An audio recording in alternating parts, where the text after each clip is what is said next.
The champagne glass felt heavy in my hand as I watched my wife Lara laugh at another one of Kellen Brooks' jokes. 23 people crammed into our living room for her 33rd birthday party, and I was the only one who knew the truth about what she'd been doing for the past 6 months. My name is Wes Farrow, and I'm an IT consultant in this god-forsaken town of Millbrook, Maine. Population 12,000, where everyone knows everyone's business except when it really matters. I fix computers for a living, which means people underestimate me. They see the flannel shirts and think I'm just another blue-collar guy who got lucky marrying up. They have no idea how wrong they are. "Wes, come over here," Lara called from across the room, her voice dripping with that fake sweetness she'd perfected over the years. Kellen was just telling us about his new promotion. Kellen Brooks. 40 years old, 6'2", drives a BMW that costs more than most people make in 2 years. He's Lara's boss at Millbrook Financial Services, and for the past 6 months, he's been a lot more than that. The expensive suit, the perfectly styled hair, the way he looks at my wife like she's a prize he's already won. It all makes perfect sense when you know what I know. I walked over, forcing a smile that probably looked more like a grimace. "Congratulations, Kellen. I'm sure you've worked really hard for it." "Well, you know what they say," he replied, that smug grin never leaving his face. "Success comes to those who know how to handle their responsibilities." Lara giggled. Actually giggled. Like she was 20 instead of 33, like she wasn't a married woman standing next to her husband while flirting with her lover. The living room buzzed with conversations about mortgage rates, local politics, and who was dating whom. Celia Martinez, Lara's best friend and HR manager at the same company, held court near the fireplace, gossiping about someone's divorce. My in-laws, Richard and Patricia Whitman, stood by the window looking like they'd rather be anywhere else. They'd never approved of their daughter marrying beneath her station, and they made sure I knew it every chance they got. "This is a lovely party, dear," Patricia said to Lara, completely ignoring my existence. Though I do think the decorations could have been more elegant. I'd spent 3 hours hanging those decorations. Lara had been working late again, which I now knew meant she was in Kellen's downtown condo, doing things that would make her mother clutch her pearls. The worst part wasn't the affair itself. It was the arrogance, the way they thought I was too stupid to notice. The late nights, the mysterious phone calls, the credit card charges at restaurants I'd never been to. They weren't even trying to be careful anymore. But I'd been careful. Very careful. "You know what?" Kellen announced, raising his glass higher. "I think this calls for a toast." The room quieted down, everyone turning to look at him. Lara beamed like he was about to propose. My stomach twisted into knots, but I kept that fake smile plastered on my face. "To Lara Farrow," Kellen began, his voice carrying that confidence that comes from never being challenged. Beautiful, intelligent, and ambitious. A woman who knows what she wants and isn't afraid to go after it. Murmurs of agreement rippled through the room. I felt like I was watching a car accident in slow motion. But most importantly, Kellen continued, his eyes locked on Lara's, if it weren't for me, Lara Farrow would never know what a proper partner really is. The room went silent. Not the comfortable silence of people listening to a heartfelt speech, but the awkward silence of people realizing they'd just witnessed something they shouldn't have. Lara's face flushed, but she didn't deny it. She didn't look shocked or offended. She looked pleased, like she was proud that everyone now knew she had options. That was the moment.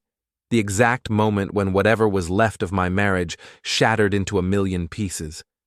I pulled out my phone and typed a quick message. "Send me the video." The response came back in seconds. "Already in your messages. Good luck, buddy." Pike Morrison, my old friend who runs the Timberline bar downtown, had been helping me gather evidence for weeks. Ex-cop, current bartender, and the kind of guy who knows where all the bodies are buried in a town like this. He'd been the one to confirm my suspicions, the one who helped me get the proof I needed. "Excuse me for a second," I said, stepping toward the kitchen. "I need to grab something." Before we dive deeper into this story, I have one small request.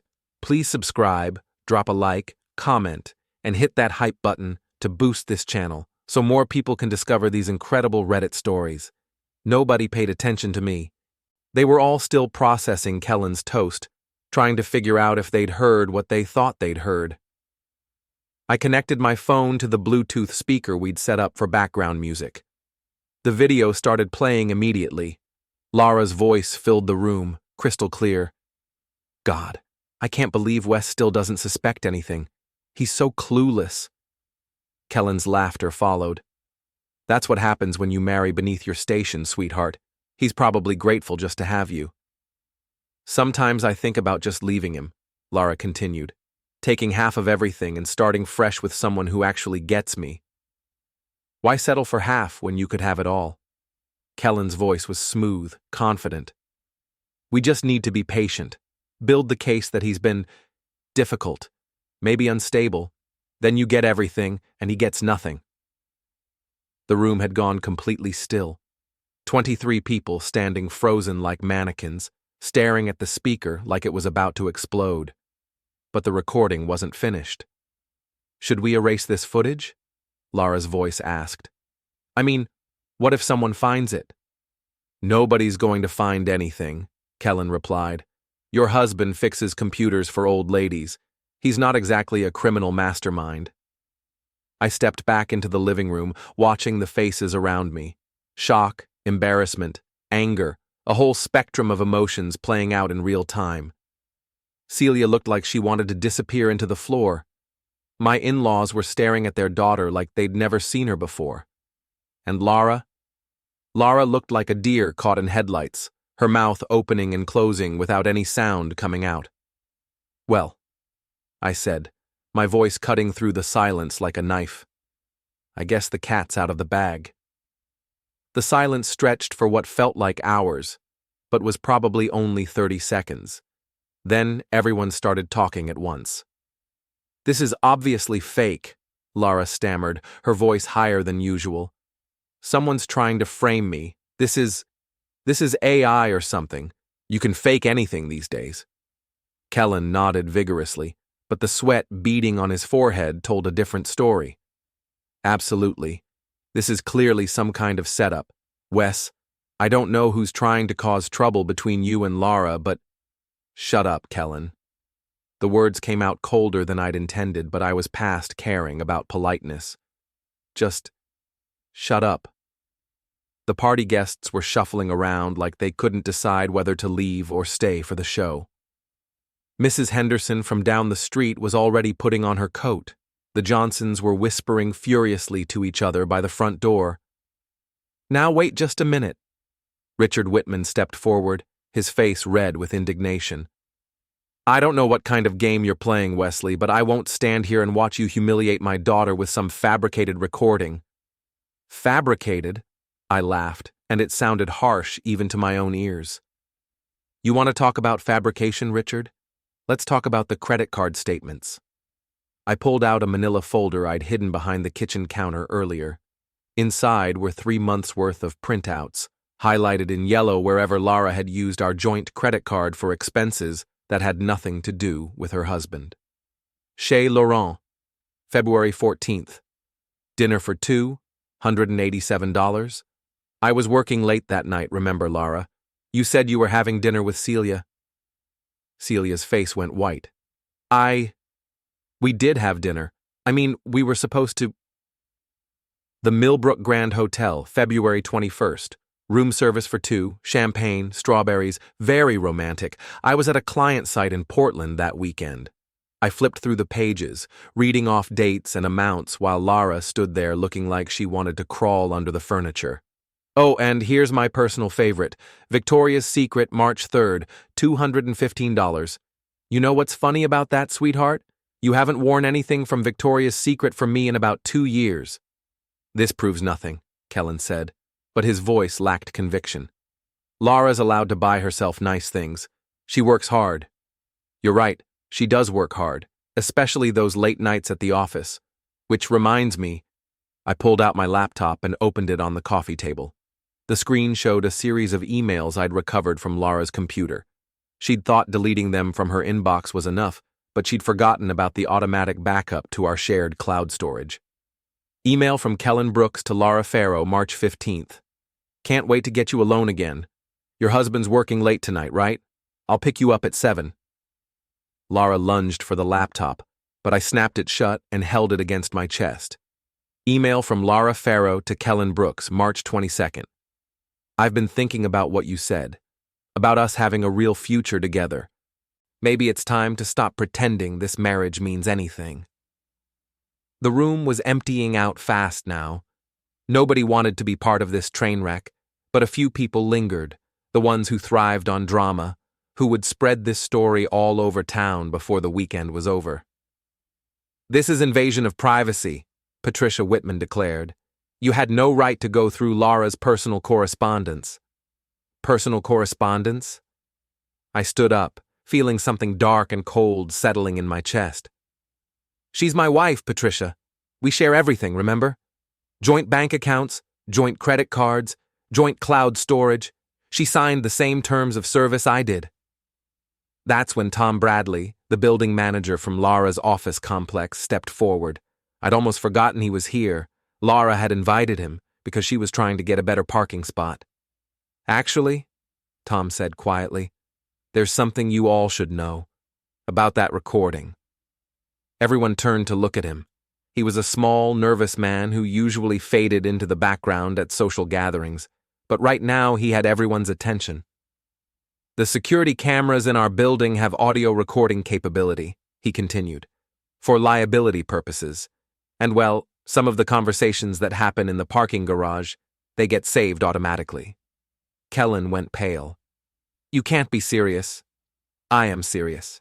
And I have to tell you, Mr. Brooks, some of the things you and Ms. Farrow have discussed out there, they're not exactly appropriate for a professional relationship. The last few party guests were heading for the door now, but not before shooting looks over their shoulders that ranged from sympathetic to scandalized.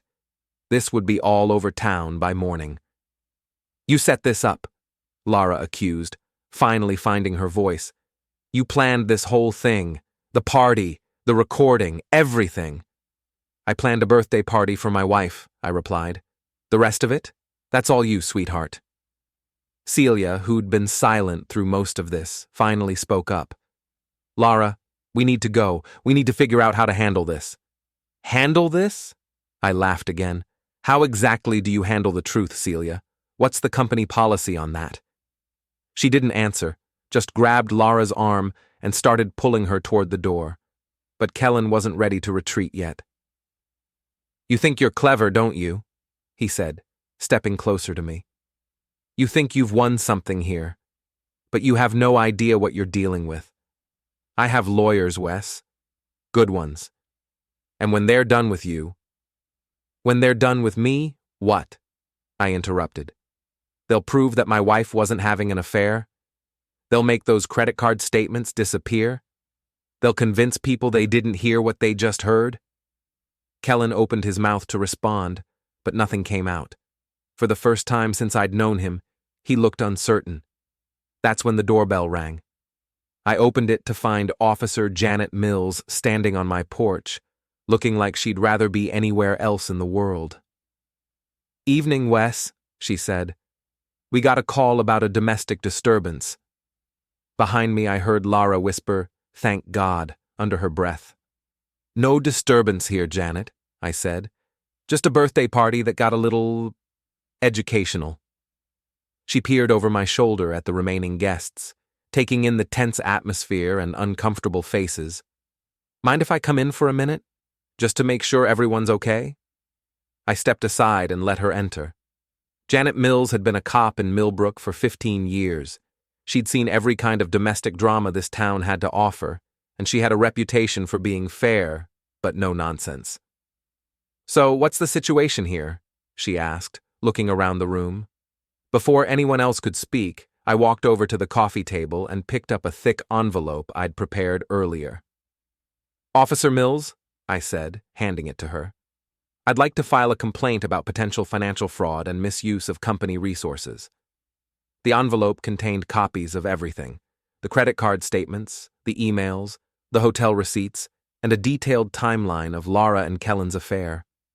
I'd spent weeks putting it together, making sure every piece of evidence was documented and verifiable. Janet opened the envelope and scanned the contents, her expression remaining neutral. "This is a civil matter," she said finally. "Nothing here suggests any criminal activity." "I understand," I replied, "but I wanted it on record, in case things escalate." Laura and Kellen exchanged worried glances. They'd expected to be rescued by the police, not handed another problem. "Well," Janet said, tucking the envelope under her arm, "I'll make sure this gets filed properly. In the meantime, I suggest everyone go home and cool off. It's been a long night." As the last of the guests filed out, Laura turned to me with tears in her eyes. But they weren't tears of remorse or regret.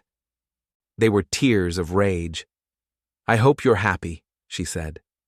"You've destroyed everything. Our marriage, my career, my reputation. Was it worth it?"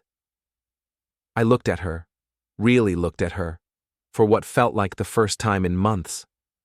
The woman I'd married 7 years ago, the woman I'd thought I'd spend the rest of my life with. Now she was just a stranger wearing a familiar face. "I didn't destroy anything, Laura," I said quietly. "I just turned on the lights." She grabbed her purse and headed for the door, Celia trailing behind her like a lost puppy. Kellen lingered for a moment, probably trying to think of some parting threat or clever comeback, but in the end, he just shook his head and followed them out. The house felt different with everyone gone. Quieter, but also somehow cleaner, like the air itself was less poisonous. I walked around the living room, collecting empty glasses and crumpled napkins. The party decorations I'd hung so carefully looked ridiculous now, colorful streamers and balloons celebrating a marriage that had been over for months. But as I cleaned up the mess, I realized something important. This wasn't the end of the story. It was just the beginning. Laura and Kellen thought they could weather this storm, wait for the gossip to die down, and go back to their carefully orchestrated deception.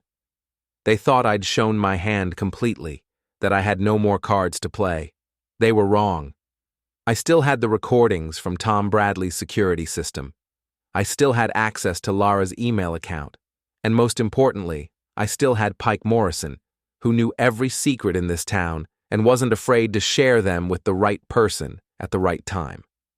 The party was over, but the real show was just getting started.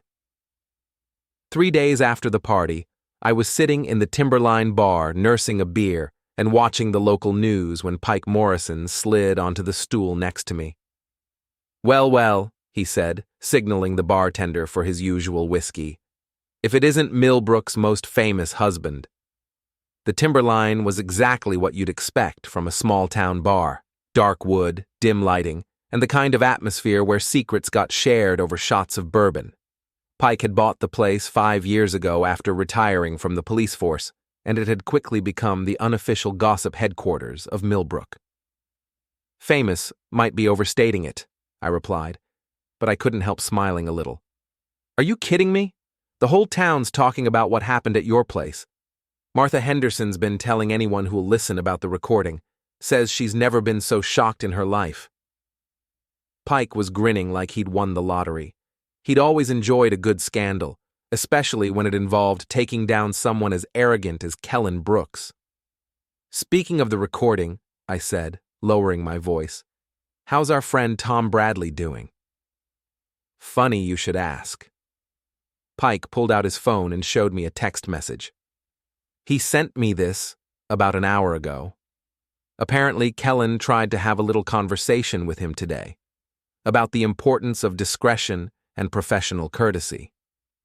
The text read, "KB cornered me in parking garage, offered me money to say the audio was fake.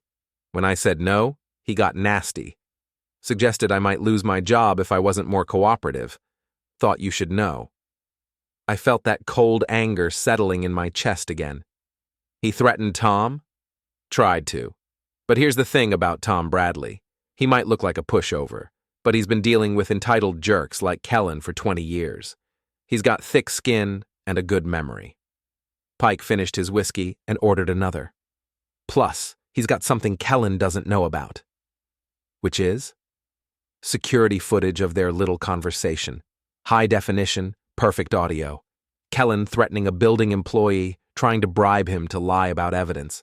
That's not going to look good if it ever gets out. I was starting to understand why Pike had been such a good cop. He thought 3 steps ahead of everyone else, always had a backup plan for his backup plan. There's more, he continued. I had lunch with Janet Mills today, off the record, of course. She said that complaint you filed has been forwarded to the district attorney's office. They're not planning to press charges, but they're keeping it on file, and apparently Kellen's company has started asking questions about his expense reports. This was better than I'd hoped. I'd figured the complaint would just disappear into some filing cabinet, but it sounded like it was actually causing problems. How's Lara handling all this? Pike's grin got wider. That's the best part. She's been calling in sick to work since Monday. Word is she's holed up in some motel on the other side of town, afraid to show her face around here. Celia's been covering for her, but you can tell she's getting tired of it. The bartender, a guy named Steve who'd worked at the Timberline for years, leaned over the bar. You talking about Lara Farrow? Because I heard something interesting about her today. Pike and I both turned to look at him. Steve was the kind of bartender who heard everything and forgot nothing. My cousin works at Millbrook Financial, Steve continued. Says there's been a lot of closed-door meetings this week. HR has been asking questions about Kellen's relationship with his employees. Apparently, some other women have come forward with stories about inappropriate behavior. I felt a surge of satisfaction mixed with disgust. Of course, there were other women. Guys like Kellen didn't limit themselves to one affair at a time. The company's in full damage control mode, Steve went on. They're worried about lawsuits, bad publicity, the whole 9 yards. Kellen's been suspended pending investigation. Pike raised his glass in a mock toast. Here's to consequences finally catching up with people who think they're untouchable. We drank to that, but I was already thinking about the next step. Kellen being suspended was good, but it wasn't enough. He'd probably weather this storm, maybe even come out stronger on the other side. Guys like him always seemed to land on their feet. But I had other plans. Pike, I said, remember that favor you owe me from when I fixed your computer system for free? Yeah, what about it? I need you to help me with something that might get a little creative. His eyes lit up with interest. I'm listening. I pulled out my phone and showed him the tracking app that was still connected to Lara's location. She'd forgotten that we shared a family plan, which meant I could see exactly where she was at any given time. She's been staying at the Pineview Motel, I said, but according to this, she's not alone. Guess who's been keeping her company? Pike looked at the screen and started laughing. Kellen's car is in the same parking lot. They're shacked up together like a couple of teenagers. Here's what I'm thinking, I said, leaning closer. What if someone happened to be in that parking lot tonight with a camera? What if that someone caught them together, looking very much like a couple who've been planning this whole thing for months? And what if that someone happened to know a few people at the local newspaper? Pike added, catching on immediately. Or the local Facebook groups, or the church bulletin board, or anywhere else people in this town get their information. Pike finished his second whiskey and stood up. I like the way you think, Wes, but we're going to need to be careful. Can't have this looking like stalking or harassment. It's a public parking lot, I pointed out, and they're public figures now, thanks to their little performance at my house. I think the people of Millbrook have a right to know what their local business leaders are up to. We spent the next hour planning our approach. Pike knew a photographer who owed him a favor, someone who could get clear shots from a distance without being noticed. We'd wait until they left the motel together, catch them in an obviously romantic situation, and then let the court of public opinion do the rest. It wasn't illegal, it wasn't violent, and it wasn't even particularly cruel. It was just thorough. As I was getting ready to leave, my phone buzzed with a text message from an unknown number. "We need to talk. Meet me at Riverside Park tomorrow at noon. Come alone." L. Lara wanted to meet, probably to negotiate some kind of truce, maybe to offer me a better deal in the divorce proceedings. She still thought this was about money or property division. She had no idea that this was about something much more fundamental than that. I showed the message to Pike, who whistled low under his breath. "You going to go?" "Absolutely," I said. "I wouldn't miss it for the world." "Want me to come along? Stay hidden, just in case things get weird?" I thought about it for a moment, then shook my head. "No, this is something I need to handle myself, but keep your phone handy, just in case." As I walked out of the timberline into the cool Maine evening, I felt something I hadn't experienced in months: anticipation. For too long, I'd been reacting to Lara and Kellen's moves, always one step behind their deception. But now I was setting the pace. I was controlling the narrative, and tomorrow I'd find out exactly how desperate they'd become. The game was far from over, but for the first time since this whole mess started, I felt like I was winning.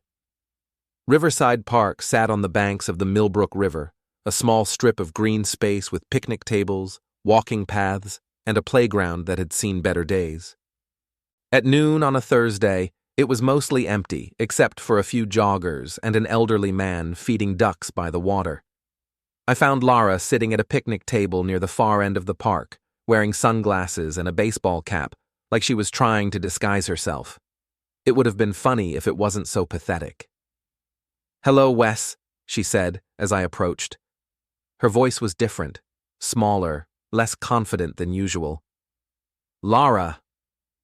I sat down across from her, noting the dark circles under her eyes and the way her hands shook slightly as she folded them on the table. "You look tired." "I haven't been sleeping well." She took off the sunglasses, and I could see she'd been crying recently. "This whole situation, it's gotten out of hand." "Has it?" "Seems pretty straightforward to me. You had an affair, got caught, and now you're dealing with the consequences." She winced at the word consequences like I'd slapped her. "It wasn't supposed to happen like this. Kellen and we never meant for anyone to get hurt."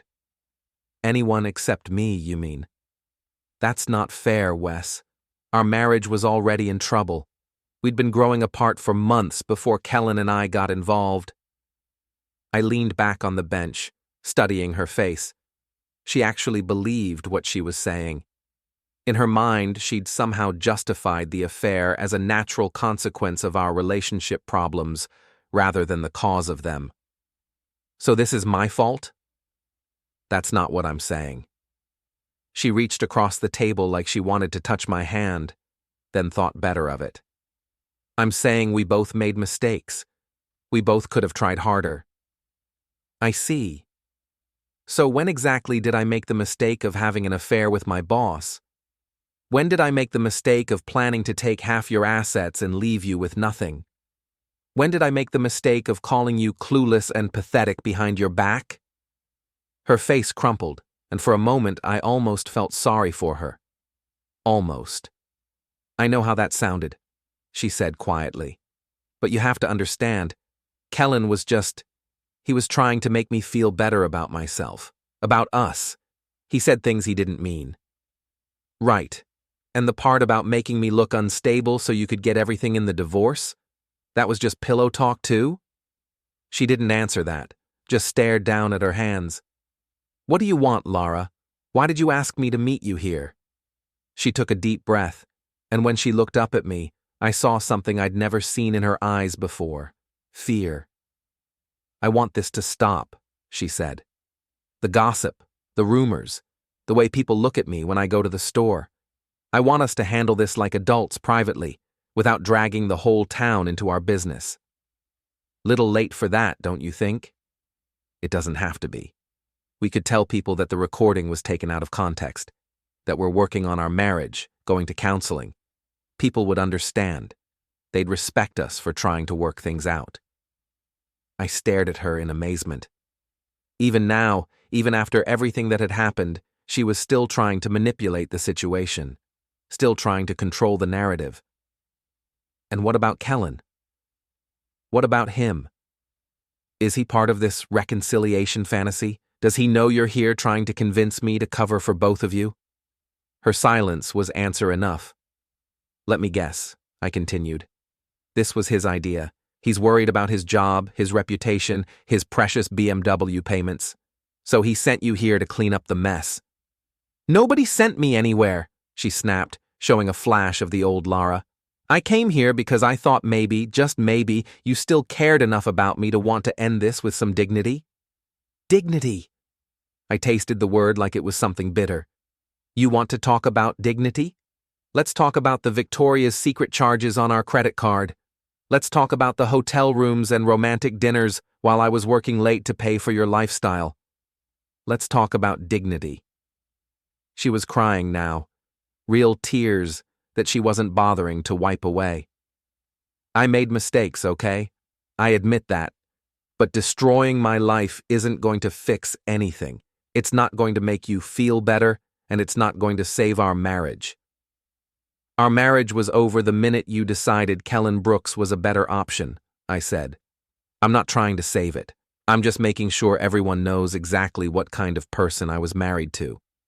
So this is revenge? That's what this is about? I considered the question seriously. Was this revenge, or was it something else entirely? No, I said finally. Revenge would be me doing something to hurt you. This is just transparency. I'm letting people see who you really are underneath all that polish and charm. She stood up abruptly, her chair scraping against the concrete. Fine, she said, her voice hard again. If that's how you want to play this, then that's how we'll play it. But don't think you're going to come out of this looking like some kind of hero, Wes. I know things about you too, things that might surprise people. I felt a chill run down my spine, but I kept my expression neutral. Such as the fact that you've been spying on me for months, going through my emails, tracking my location, recording private conversations. How do you think that's going to look to a divorce judge, or to the police? She had a point, but it wasn't as strong as she thought it was. Everything I did was legal, I said. Joint accounts, shared devices, public spaces. But even if it wasn't, do you really want to draw more attention to this situation? Do you really want to make it even more public than it already is? Her confident mask slipped again, and I could see the fear creeping back in. Just think about what I said, okay? She put her sunglasses back on and started walking toward the parking lot. It doesn't have to be this way. I watched her go, noting that she was walking toward a car I didn't recognize. As she got closer, I could see Kellen sitting in the driver's seat, watching our conversation through the windshield. So much for coming alone. As they drove away, I pulled out my phone and called Pike. How'd it go? He asked. About like I expected. They're getting desperate, trying to negotiate some kind of face-saving compromise. And what did you tell them? I smiled, even though he couldn't see it. I told them the truth, that this is just getting started. Good man. Speaking of which, our photographer friend got some very interesting shots last night. You want to see them? Absolutely. I'll be right over. As I walked back to my car, I felt that familiar sense of anticipation building again. Lara and Kellen thought they could pressure me into backing down, thought they could threaten their way out of the consequences of their actions. They were about to learn how wrong they were. The meeting at the park had been their last chance to end this quietly, their final opportunity to negotiate some kind of dignified exit. They'd blown it. Now we moved to the next phase of the plan, the part where their carefully constructed public images would crumble completely, the part where everyone in Millbrook would see them for exactly what they were. And the best part? They'd done most of the work themselves. The photographs Pike's friend had taken were even better than I'd hoped. Crystal clear shots of Laura and Kellen leaving the motel together, holding hands, sharing what was obviously an intimate kiss in the parking lot. The timestamps showed they'd been there together for 3 consecutive nights. "These are perfect," I said, scrolling through the images on Pike's laptop. "You can see everything. Their faces, the motel sign, even Kellen's license plate." "My buddy's got a good eye," Pike agreed. "And he's willing to testify that these are unedited, taken with professional equipment. No AI, no manipulation, just good old-fashioned photography." We were sitting in Pike's office above the timberline, planning our next move. Through the window, I could see Main Street bustling with afternoon traffic, people going about their normal lives, unaware that their local scandal was about to get a whole lot more interesting. "So what's the plan?" Pike asked. "Social media? Local newspaper?" "Both," I said. "But I want to do this right. Make sure it has maximum impact." I'd been thinking about this for days, ever since the disastrous meeting at Riverside Park. Laura and Kellen had made it clear they weren't going to go quietly, weren't going to accept responsibility for their actions. They wanted to fight dirty, make threats, try to paint me as the villain in their story. Fine. If they wanted a war, I'd give them one. "There's a Chamber of Commerce meeting tonight," I said. "Downtown at the community center. Kellen's supposed to give a presentation about ethical business practices." Pike started laughing. "You're kidding me." I wish I was. The irony is almost too perfect. The Chamber of Commerce meeting would be attended by every business owner and community leader in Millbrook. Local politicians, bank presidents, shop owners, restaurant managers, the people who really mattered in a town this size. The people whose opinions could make or break someone's reputation permanently. "Here's what I'm thinking," I continued. "We release the photos about an hour before the meeting. Give them just enough time to spread through social media, but not enough time for Kellen to cancel his presentation." "Diabolical," Pike said admiringly. "I like it. But that's just the opening act. The real show happens during the meeting itself." I pulled out a manila envelope, thick with documents. "Remember Tom Bradley, the building manager? Turns out he's been keeping very detailed records of everything that's happened in his building. Security footage, incident reports, even written statements from other employees who witnessed inappropriate behavior." Pike opened the envelope and whistled low. "This is a lot of evidence. It gets better. I also have financial records showing that Kellen's been using company resources for personal expenses. Hotel rooms, dinners, even flowers that he claimed were for client meetings, but were actually delivered to Laura." "How'd you get all this?" "Let's just say Kellen made some enemies at his company when he started throwing his weight around. People who were happy to share information with someone who might be able to use it effectively. The truth was, I'd spent the past week making contacts throughout Millbrook Financial Services. Kellen's arrogance and bullying had created a lot of resentment among the staff, and they were eager to see him brought down a peg or two. "So what's the end game here?" Pike asked. "What do you want to accomplish?" I thought about that question for a long moment. What did I want? Justice? Revenge? Simple satisfaction? "I want them to face consequences," I said finally. "Real consequences, not just a slap on the wrist and a promise to do better. I want everyone in this town to know exactly who they are and what they've done." "And then what? After they're completely humiliated and run out of town?" "Then I move on with my life. Clean slate, fresh start, no more looking over my shoulder wondering what they're planning next." Pike nodded approvingly. "I can respect that. When do we start?" "Right now." I opened my laptop and began uploading the photos to every social media platform I could think of. Facebook, Instagram, Twitter, even LinkedIn. I tagged them with location markers, relevant hashtags, and detailed captions explaining exactly what people were looking at. Within minutes, the first comments started appearing. Shock, outrage, disappointment, Exactly the reactions I'd been hoping for. The images were being shared and reshared, spreading through the Millbrook social network like wildfire. "This is moving fast," Pike observed, watching the comment count climb. "Small towns love a good scandal," I replied. "Especially when it involves people who think they're better than everyone else." My phone started buzzing with text messages and calls.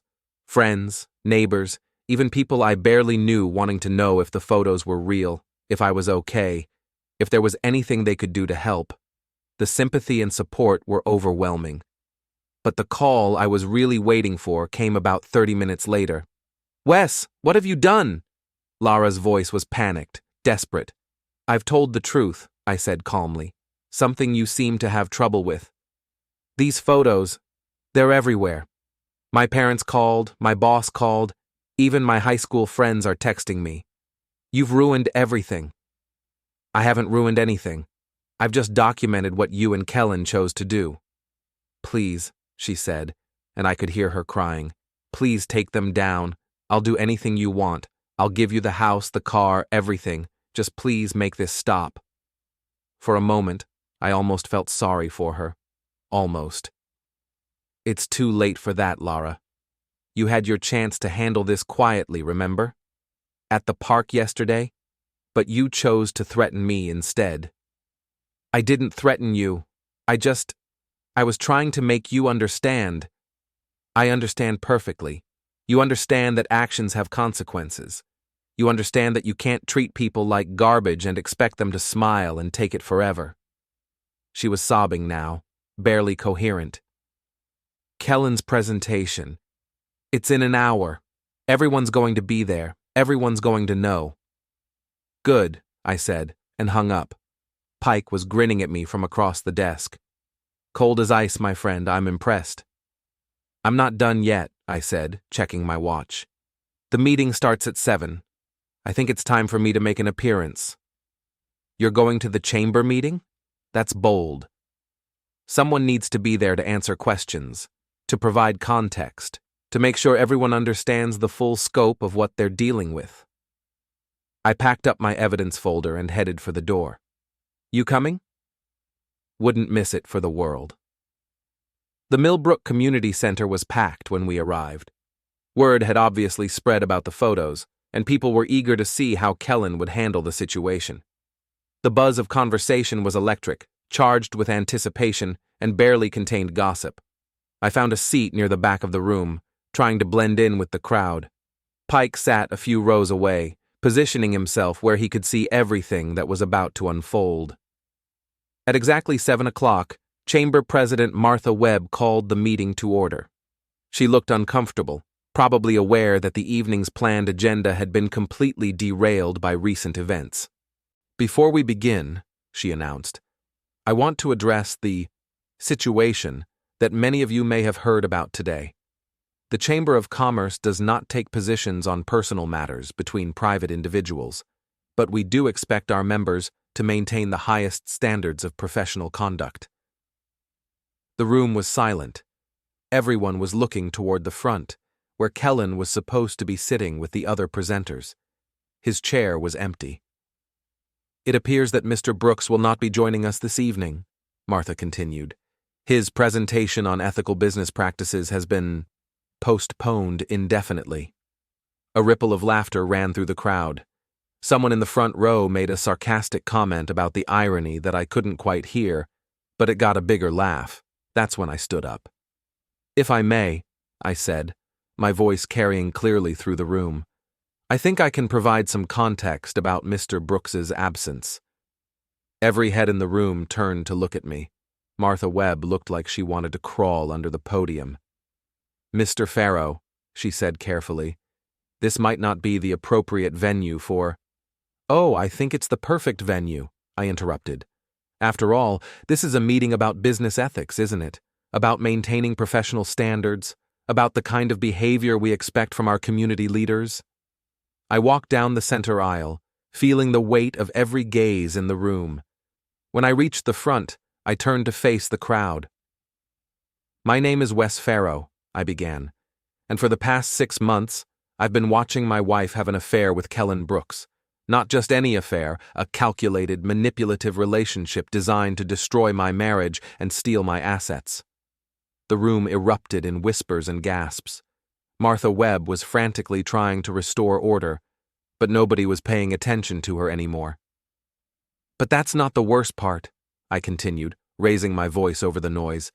The worst part is that they plan to do it to other people too. Other employees, other spouses, other families in this community. I held up the manila envelope.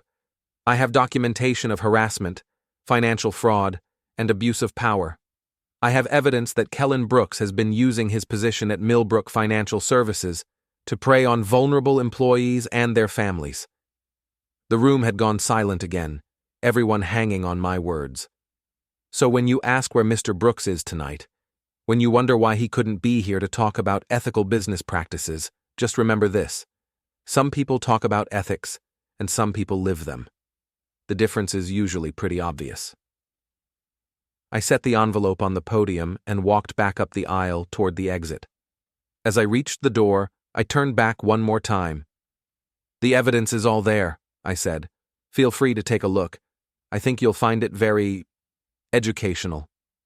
And then I walked out into the cool evening air, feeling lighter than I had in months. Behind me, I could hear the chaos erupting as people rushed toward the podium, eager to see what secrets the envelope contained. Pike caught up with me in the parking lot, shaking his head in amazement. That, he said, was beautiful. Absolutely beautiful. It's not over yet, I replied, but I was smiling. But it's close. My phone was already buzzing with calls and messages, but I ignored them all. There would be time for explanations later, time for interviews and follow-up questions and all the messy details that would need to be sorted out. But right now, for the first time in months, I felt like I could breathe again. The truth was finally out there, all of it, in all its ugly detail. And Laura and Kellen would have to live with the consequences of that truth for the rest of their lives. Justice, it turned out, tasted a lot like freedom.